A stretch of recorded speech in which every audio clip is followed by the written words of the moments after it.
Naranasan mo na bang tumingin sa buwan at umasa na magbabago ang iyong buhay? May isang lihim na parirala, ilang simpleng salita lang, na binubulong ng mga tao, habang nakatingin sa liwanag ng buwan at sinasabing nagsimulang dumating ang pera sa loob lamang ng ilang araw. Walang kandila. Walang gastos. Boses mo lang, puso mo, at ang buwan sa itaas. May mga nagsabing bigla silang nakatanggap ng pera. Ang iba naman ay nagkaroon ng bagong trabaho, regalo, o tulong mula sa mga taong hindi nila inaasahan. Kapag sinabi mo ang isang pariralang ito habang nakatingin sa buwan, maaari nitong buksan ang pinto ng hindi inaasahang kasaganahan.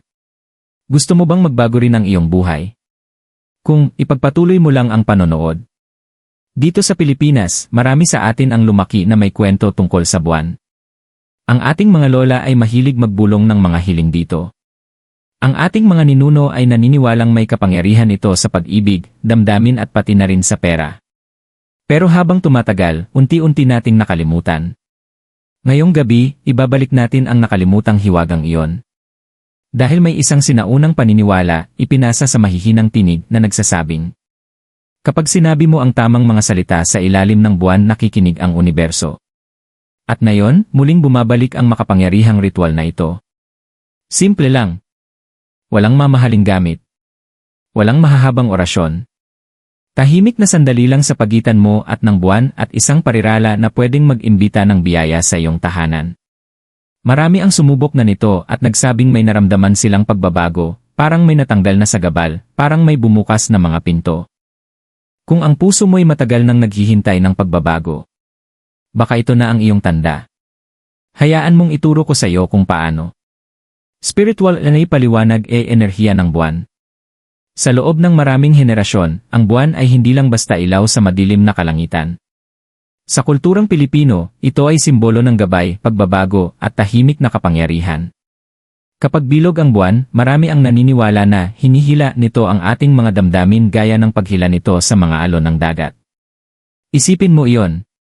Kung kayang galawin ng buwan ang karagatan, malalaking katawan ng tubig, isipin mo ang epekto nito sa iyo, isang taong gawa sa mahigit 70% tubig. Hindi ito kwento lang. Iyan ay enerhiya. At ang enerhiya ang lahat sa espiritual na gawain, lalo na pagdating sa pera at mga biyaya. Ang buwan ay may kakaibang espiritual na magnetismo. Hindi lang ito basta nagliliwanag, ito ay nagpapagana. Ginigising nito ang malalalim na bahagi ng iyong espiritu na karaniwang natutulog sa pang-araw-araw na buhay. Nagpapasok ito ng liwanag sa pinakamadilim na sulok ng iyong kaluluwa, ibinubunyag kung anong mga bagay ang naipit, na block, o handa ng umunlad. Marami ang naniniwala na kapag kinausap mo ang buwan, hindi ka lang basta nagsasalita sa isang planeta. Kinakausap mo ang iyong kinabukasan. Kaya nga ang mga espiritual na manggagamot sa buong mundo, mula sa babaylan ng Pilipinas, hanggang sa sinaunang mistiko ng India at Ehipto, ay palaging gumagamit ng enerhiya ng buwan. Binibigkas nila ang kanilang mga hiling sa gabi.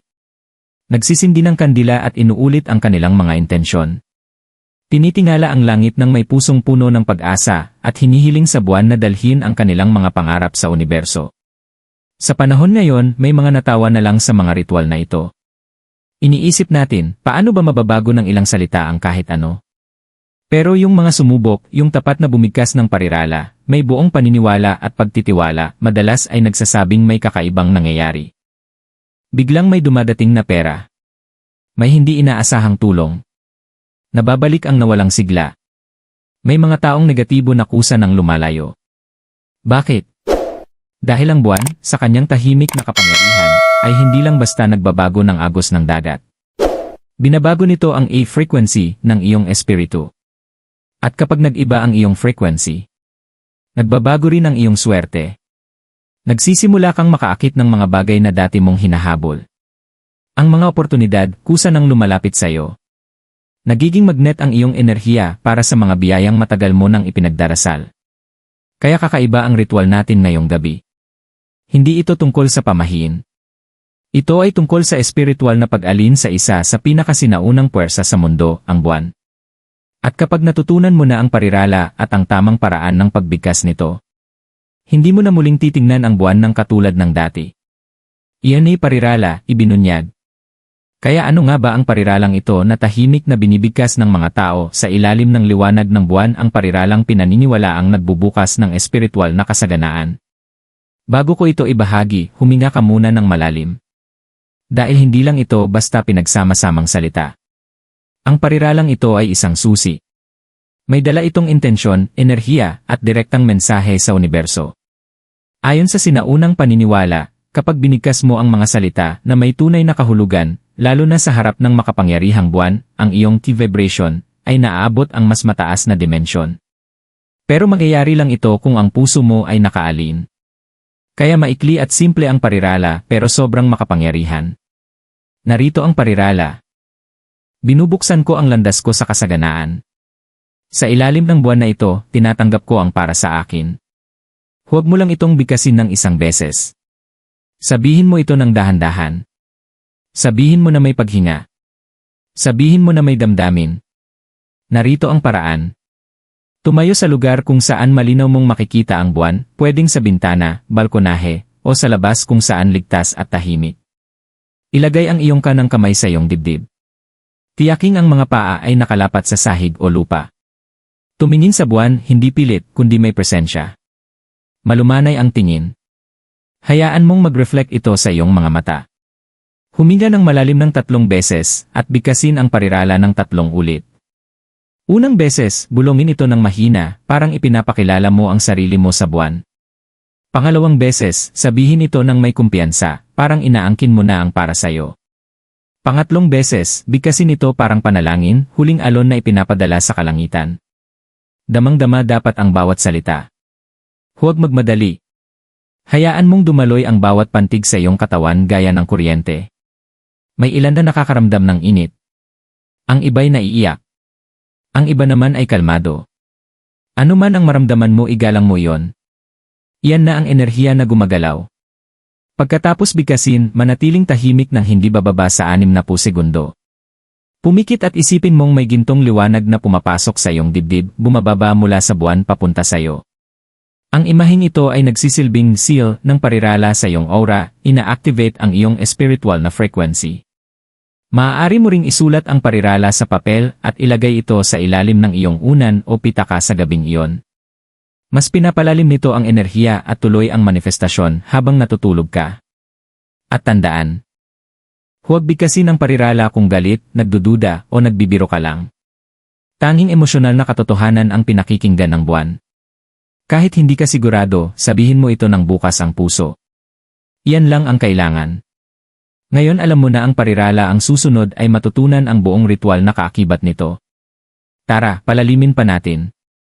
Paano gawin yan buong ritual? Ngayong alam mo na ang parirala, oras na para buhayin ang tunay nitong kapangyarihan. Ang pagsambit ng mga salita ay bahagi lang ng proseso. Kapag pinagsama ito sa tamang ritual, sa tamang enerhiya, nagiging isang espiritual na hack ito para sa kasaganaan na kakaiba sa lahat. Narito kung paano ito gawin. Kailan gagawin niya? Pinakamabisa tuwing full moon o waxing moon phase, kapag lumalaki pa ang buwan. Anumang gabi na ramdam mong maliwanag, malakas, at parang tinatawag ka ng buwan, pakinggan ang kutob mo. Oras, pinakamabisa sa pagitan ng 8 oras iya at 12 oras ng hating gabi. Elid kailangang ihanda. Isang puting kandila para sa kalinisan at liwanag. Isang basong tubig upang sumalamin at sumipsip ng enerhiya ng buwan. Isang barya, anumang currency, mas maganda kung makinang sa gisag ng pera. Isang platito ng asin o bigas, proteksyon at sumisipsip ng negatibong enerhiya. Malinis na papel at ballpen para isulat ang parirala ng kasaganaan. Hakbang-hakbang gabay ritual. Ihanda ang iyong espasyo. Maghanap ng tahimik na sulok, balkonahe, o bintana kung saan kita mo ang buwan. Linisin ang lugar. Punasan at alisin ang kalat. Paggalang ito sa enerhiya. Umupo sa sahig o silya, siguraduhing nakalapat ang mga paa sa lupa. Ayusin ang iyong altar. Ilagay ang puting kandila sa harap mo at sindihan ito. Ilapit ang baso ng tubig. Ilatag ang barya sa ibabaw ng asin o bigas sa platito. Ihanda ang papel at ballpen sa tabi mo. Isulat ang parirala. Sa papel, isulat ang binubuksan ko ang landas ko sa kasaganaan. Sa ilalim ng buwan na ito, tinatanggap ko ang para sa akin. Habang sumusulat, banggitin ang mga salita ng malakas sa bawat stroke. Hawakan ang barya. Ilagay ang barya sa iyong kanang kamay at ipatong ito sa iyong dibdib. Tumingin sa buwan. Kahit maulap, isipin mong sumisinag pa rin ang liwanag nito. Sabihin ang parirala ng 3 beses. Gaya ng naunang paliwanag, banggitin ito ng papalakas at palalim ang damdamin. Bulongin sambitin pagkatapos ideklara.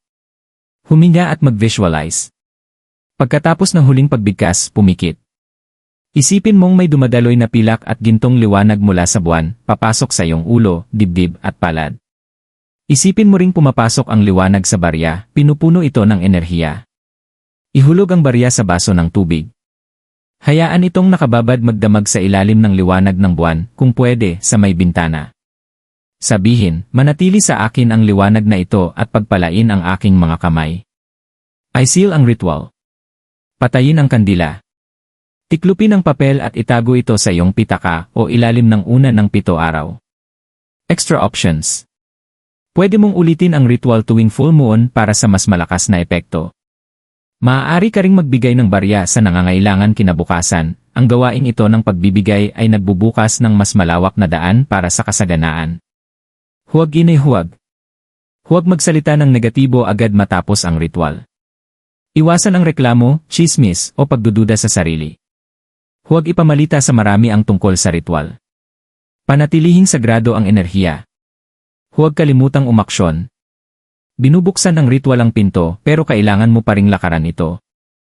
Hindi ito mahika, ito ay pag-alin. Ipinapaalala nito sa universo na handa ka na.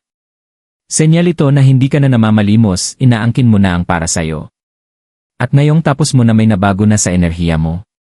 Pero alam mo ba, may ilang zodiac signs na mas mabilis o mas matindi ang resulta ng muon ritual na ito. Alamin natin kung sino-sino sila sa susunod. Zodiac signs N ay pinakaapektuhan pinakapinagpapala. Hindi pare-pareho ang pagningning ng buwan para sa lahat. Iba-iba ang epekto ng enerhiya nito sa bawat zodiac sign, depende sa landas ng iyong kaluluwa, panloob na pagkakaalin, at karmic history. Bagamat gumagana ang ritual na ito para sa sinumang naniniwala, may ilang zodiac signs na natural na mas malapit sa enerhiya ng buwan at madalas silang makaranas ng mas mabilis na resulta, mas malalim na pagbabago, at mas malinaw na mga palatandaan matapos ang moon ritual. Kung kabilang ang iyong sign dito, bigyang pansin mo ito. Baka ito na ang iyong panahon para umangat. Cancer, paboritong anak ng buwan. Ang Cancer ay pinamumunuan ng buwan, kaya hindi na nakakapagtaka na diretsong dumadaloy sa iyong kaluluwa ang ritual na ito. Kapag binigkas mo ang parirala, hindi lang nakikinig ang buwan, tumutugon ito. Maraming Cancerian ang nakakaranas ng emosyonal na pag-release, luha, o malalalim na panaginip matapos ang ritual na sinusundan ng di inaasahang biyaya, biglaang pera, o tulong mula sa pamilya. Napaka-magnetic ng iyong enerhiya ngayon. Gawin ang ritual malapit sa tubig, kahit baso lang, para sa mas malakas na epekto. Pisces, taga-manifest ng panaginip. Pisces, ang iyong imahinasyon at puso ang iyong pinakamalaking lakas. Namumuhay ka sa pagitan ng dalawang mundo, kalahati ay espiritu, kalahati ay emosyon. Kapag tumingin ka sa buwan ng may intensyon, napapataas ang E-frequency ng iyong kaluluwa. Mas mabilis makarating ang iyong mga hiling sa spiritual realm.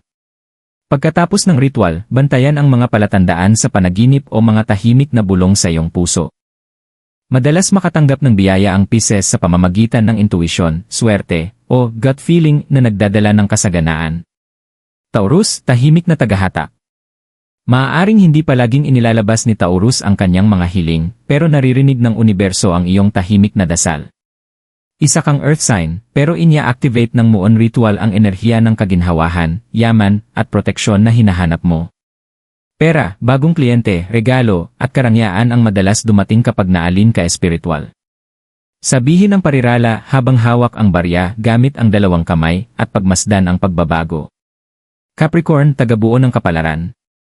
Ang Capricorn ay laging praktikal at grounded, pero kapag isinama sa liwanag ng buwan, nagiging walang kapantay ang lakas mo.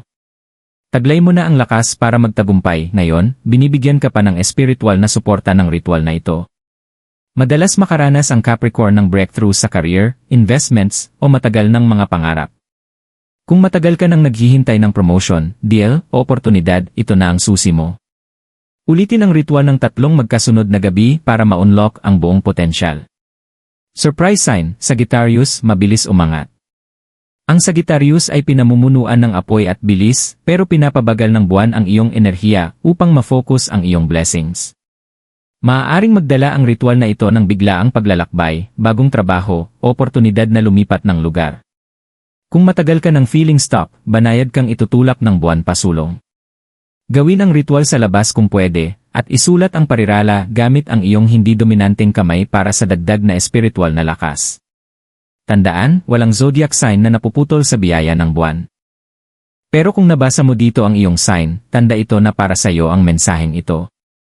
Ngayon, palalimin pa natin dahil marami ang hindi namamalayan, napuputol nila ang daloy ng biyaya. Pag-usapan natin ang mga bonus tips at ang mga pinakakaraniwang pagkakamali na pumipigil sa pagdaloy ng enerhiya. Bonus tips yi karaniwang pagkakamali. Natutuhan mo na ang ritual, nabigkas mo na ang sagradong parirala, at naramdaman mo na ang presensya ng buwan. Pero kahit ang pinakamakapangyarihang enerhiya ay maaaring humina kung hindi mo namamalayan, ikaw mismo ang humaharang dito. Kaya napakahalaga ng bahaging ito. Pag-usapan natin kung ano ang dapat gawin pagkatapos ng ritual, at ano ang dapat iwasan para tuloy-tuloy ang pagdaloy ng mga biyaya sa iyong buhay. Bonus tips para palakasin gani ritual. 1. Ulitin pagkalipas ng 3 araw. Kung pakiramdam mo ay tinatawag ka pa ng iyong puso, ulitin ang ritual sa 3 gabi mula nang una mong gawin ito. Bakit? Dahil ang bilang na 3 ay sagrado sa espiritual na tradisyon, sumisimbolo ito ng paglikha, balanse, at banal na koneksyon. 2. Panatilihing malapit ang parirala.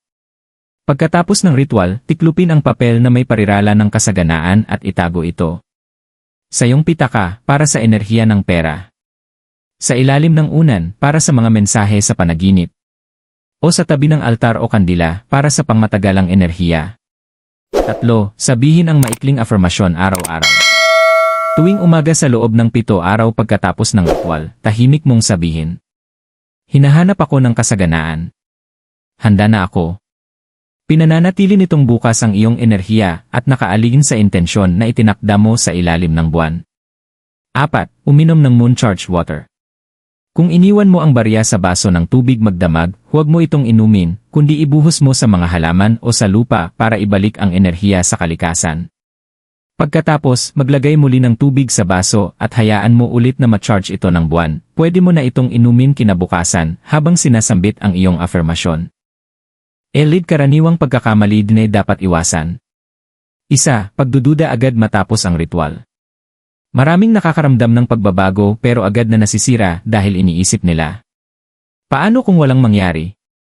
Ang pagdududang ito ay nagpapadala ng mensahe sa universo na hindi mo pinaniniwalaan na karapat-dapat ka. Sa halip, magtiwala kang gumagalaw na ang enerhiya kahit hindi mo pa ito nakikita. 2. Pagkukwento kaagad.